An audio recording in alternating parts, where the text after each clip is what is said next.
નમસ્કાર સૌને મારા જય શ્રી કૃષ્ણ। સાંજે ઘરના ઉંબરા પર કેમ ન બેસવું જોઈએ? તમે ઘરના વડીલોને કહેતા સાંભળ્યા હશે કે સાંજે ઘરના દરવાજા પર ન બેસવું જોઈએ। આખરે આવું કેમ બોલાય છે? ચાલો જાણીએ તેના વિશે। સાંજે ઘરના દરવાજા પર બેસવાની મનાઈ શા માટે છે?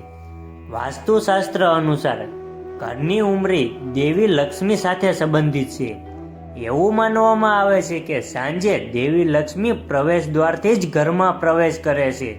હવે આવી સ્થિતિમાં જો તમે તે સમયે ઘરના દરવાજા પર બેસી જશો તો દેવી લક્ષ્મી પાછા આવશે। તેથી જ ઘરના વડીલો સાંજે ઉંબરા પર બેસવાની ના પાડે છે। પૌરાણિક માન્યતાઓ અનુસાર ઘરની ઉંબરી પર બેસવાથી દરિદ્રતા આવે છે અને નકારાત્મક ઉર્જા પણ ફેલાય છે। તેથી વ્યક્તિએ આવું કરવાથી બચવું જોઈએ। દરવાજાની ફ્રેમની સામે પગરખાં અને ચંપલ ન છોડો।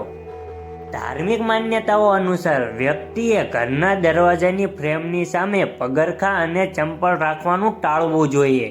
એવું કહેવામાં આવે છે કે આનાથી દેવી લક્ષ્મીનું અપમાન થાય છે અને તે ઘરની બહાર નીકળી જાય છે, જેના કારણે પરિવારમાં પૈસા સંબંધિત સમસ્યાઓ ઊભી થવા લાગે છે અને વ્યક્તિને આર્થિક નુકસાન થવા લાગે છે।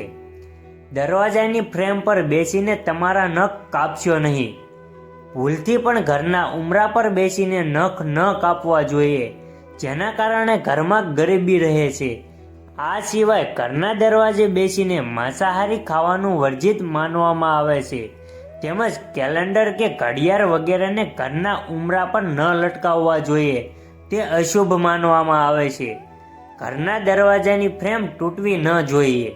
વાસ્તુશાસ્ત્ર અનુસાર ઘરના દરવાજાની ફ્રેમ તૂટવી ન જોઈએ।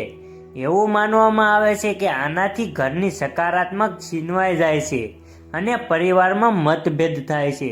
તૂટેલા દરવાજાની ફ્રેમ પર ખૂબ જ અશુભ માનવામાં આવે છે, તેથી શક્ય તેટલી વહેલી તકે તેનું સમારકામ કરાવવું જોઈએ।